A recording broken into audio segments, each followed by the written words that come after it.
So I'm here with my Kove 800 and just in the shop today.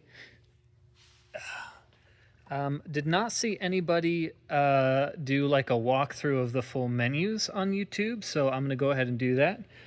You've got these 4 buttons here: escape, enter, up and down.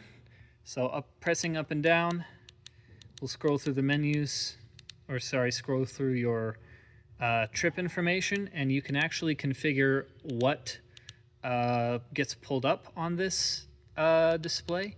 So to do that, you just press and hold, or just press enter. Firstly, you've got your ride mode, press enter, and you can turn sport or eco. ABS.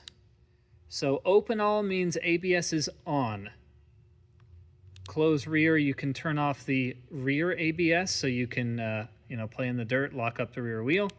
Or you can close all, which is turning ABS all the way off. I'm going to leave it how it is. Press escape to go back. TCS switch, hit enter. So you can change your traction control from standard to rain or turn it all the way off, again, to have some fun in the dirt. This bike is really good at that. Music. This bike pairs to your phone, and you can actually change your Bluetooth song. You can skip the track just by going up and down when the Bluetooth is paired and when it's playing. I can't demonstrate that because I'm filming. This one without the glare says TPMS. Hit enter, and you can change the limit.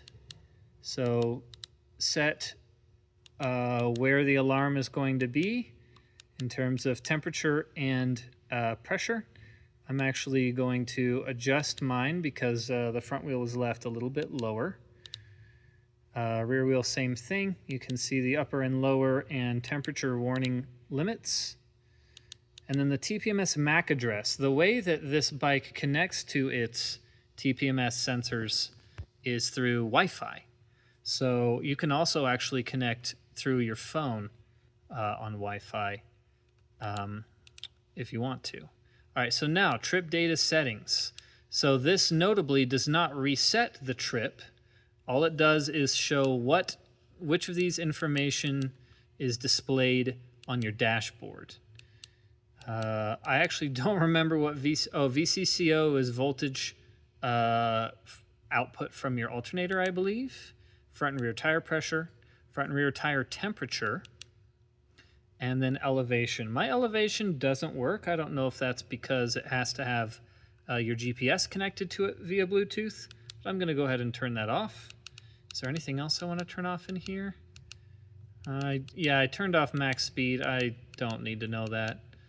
Average speed, I don't need to know that either. Okay, so now if we hit escape all the way out, we can see that we've got the trip, the average consumption, run time or riding time. And this, by the way, riding time is not from key on. That is from since you reset the trip. You've got front and rear tire pressure, which works when the bike is running, and tire temperature. All right, so let's go back through the menus one more time. Settings. Connection. So this is how you pair your Bluetooth and your Wi-Fi to your phone. I think, that the app used here is called Thinker Ride. And I set that up, and it really doesn't do much. So, but Bluetooth pairing is nice, again, because you can switch music. Screen display, you'll notice that I have it in dark mode right now because I like it better. See, night mode.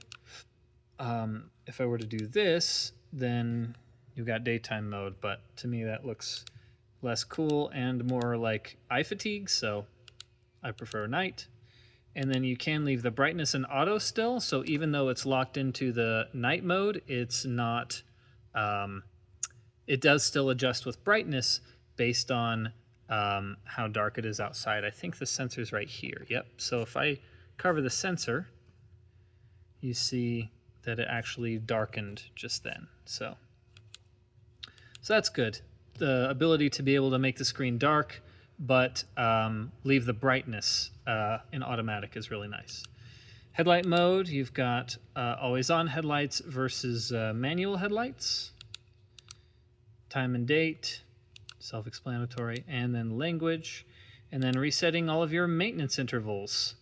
So you see not only what the parameters are set to, but how long you can go from now. All right, unit settings. So obviously I have it in Imperial for the third world country that is the US, 12-hour mode, tire pressure in PSI, because that's what I'm familiar with. We do have Fahrenheit selected here, but weirdly enough, tire temperature still reads in Celsius. I don't know what's the deal with that. That's the only software bug I've had with this bike whatsoever. So anyway, that was a walkthrough of all of the Kove 800's menus. And if you call it a Kove 800, I'm not going to be mad. I do both. So follow me for more Kove or Kove content, and hopefully that was helpful to someone who is just getting their head wrapped around the bike or is considering this bike for purchase. I'll do a video and talk more about how I feel as a new motorcyclist with a decent amount of dirt bike experience, and the bike is my first full-on street bike. So look forward to that, and we'll see you in the next video.